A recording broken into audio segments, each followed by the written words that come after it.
Hello student, मैं अनके आशीष GDH study में आप लोगों का स्वागत करता हूं। तो दोस्तों, आज मैं कक्षा 8 का संस्कृत जो कि पाठ 8 का बताऊंगा, हिंदी अर्थ और इसके बाद प्रश्नोत्तर भी। तो आप लोग अधिक से अधिक वीडियो को देखें और वीडियो को अंत तक देखें। इसके बाद चैनल को सब्सक्राइब कर लें, लाइक करें और अच्छा लगे तो अपने दोस्तों के साथ इस वीडियो को अधिक से अधिक शेयर करें ताकि सभी दोस्त इसका लाभ उठा पाए। अष्टम पाठ नीति श्लोकाः कृतवाच्य कर्मवाच्य, ये दोनों में दिया हुआ है। तो आइए हम लोग इसका हिंदी जानते हैं। कुछ इस पाठ के बारे में दिया गया है, इसको समझें। नीति श्लोक जीवन को सुचारू रूप से चलने की प्रेरणा देते हैं। संस्कृत में यद्यपि अनेक काव्यों में प्रसंगवश नीति श्लोक आए हैं, जैसे रामायण, महाभारत, पंचतंत्र, कालिदास के काव्य आदि में, तथापि कुछ ऐसे संग्रह ग्रंथ हैं जहां केवल नीति श्लोक ही संकलित हैं, जैसे नीति शतक, चाणक्य नीति दर्पण इत्यादि। चाणक्य नीति दर्पण यद्यपि कूटनीतिज्ञ चाणक्य के नाम से प्रचलित है, किंतु यह अनेक कालों में रचे गए नीति श्लोकों का संकलन है। इनकी भाषा अत्यंत सरल है, लगभग बोलचाल की संस्कृत भाषा है। इस पाठ में इसी ग्रंथ से श्लोक दिए गए हैं। आइए 8वीं क्लास का जो है इस पाठ का संस्कृत का हिंदी अर्थ और इसका प्रश्न उत्तर जानेंगे।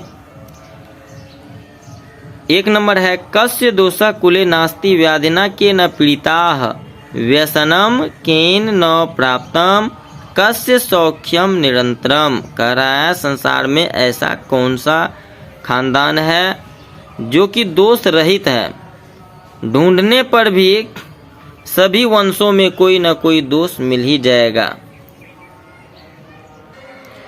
और उसी तरह कोई भी कुल ऐसा नहीं है जिसमें कि रोग ना हो, ना कोई भूल रहित है और न ही कोई सदा सुखी रहता है। मतलब कोई भी ऐसा खानदान कुल नहीं है जिसमें कि हमेशा सुखी सुख हो। आइए दोस्तों, दूसरा श्लोक में हम लोग जानते हैं। कह रहा, आचारः कुलमाख्याति देशमाख्याति भाषणम संभ्रमः स्नेहमाख्याति वपुराख्याति भोजनम। क्या कह रहा है? इस श्लोक का हिंदी अर्थ हो जाएगा, जो हम लोगों का आचरण है, आचरण से जो है कुल खानदान का ख्याति होता है, पता चलता है कि कुल खानदान कैसा है। और भाषण यानी बोलचाल से देश का पता चलता है। हम लोग जो बोलते हैं, भाषण देते हैं, उससे देश का पता चलता है। फिर कह रहा है, विश्वास या आदर से स्नेह का पता चलता है तथा शरीर से भोजन का पता चलता है। अगर उसका शरीर दुबला पतला है तो पता चलता है कि वह भोजन कैसा करता होगा। तो आइए तीसरा श्लोक हम लोग जानते हैं बिना देर किए हुए। अधमा धनमिच्छन्ति धनम मानम च मध्यमा उत्तम मान मिच्छन्ति मानो ही महताम धनम। क्या कह रहा है? नीच स्वभाव के लोग जो है सिर्फ धन के पीछे दौड़ते हैं।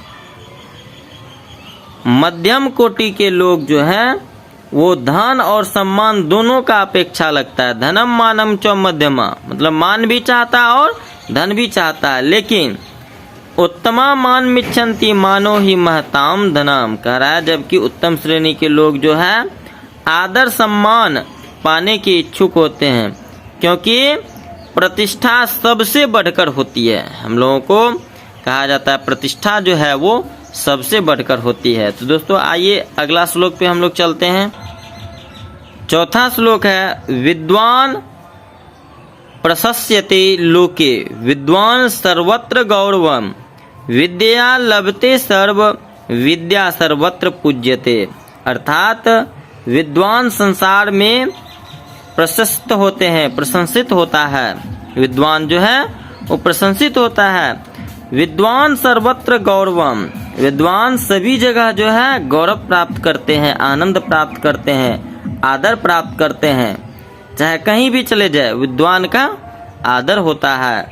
विद्या लभते सर्व, विद्या सर्वत्र पूज्यते। विद्या से सब कुछ प्राप्त होता है, और क्योंकि विद्या की पूजा हर जगह होती है। 5वां श्लोक है, दृष्टिपूतम न्यसेत पादम, वस्त्रम पूतम पिबेत जलम, शास्त्रपूतम वदेद्वाक्यं, मनः पूतम समाचरेत। ध्यान दीजिए दोस्तों, बहुत ही अर्थ इसका महानतम ज्ञान की ओर हमें ले जाता है। कह रहा है अच्छी तरह देखकर हमें पैर रखना चाहिए। दृष्टिपूतम न्यसेत पादम, और वस्त्रपूतम पिबेत जलम, कपड़े से छानकर जल को पीना चाहिए। शास्त्र सम्मत मतलब शास्त्र में जो अच्छा वचन होता है, शास्त्र के अनुसार होता है, वैसा वचन हमें बोलना चाहिए। तथा और जो है, कोई काम करने के पहले समाचरित मतलब खूब सोच विचार कर लेना चाहिए। ठीक है, आइए 6ठा नंबर श्लोक जानते हैं। अनित्यानि शरीराणि विभवो नैव शाश्वतः, नित्यं सन्निहितो मृत्योः कर्तव्यो धर्म संग्रह। क्या कह रहा है? अनित्यानि शरीराणि, अर्थात मानव का शरीर जो है और धन दौलत जो है, ये सब क्या है? नाशवान है।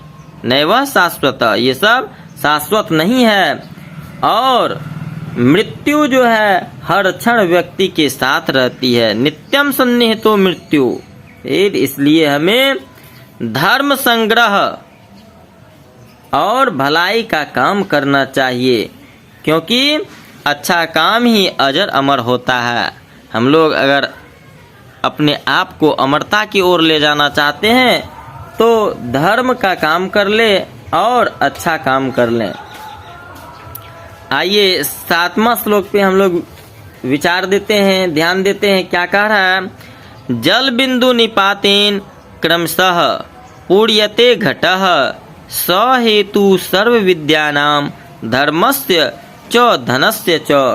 कह रहा है, जिस प्रकार जल की बूंदे गिरने से घड़ा धीरे धीरे बढ़ जाता है, अर्थात एक एक बूंद अगर घड़ा में जल गिरता है तो वो क्या होता है?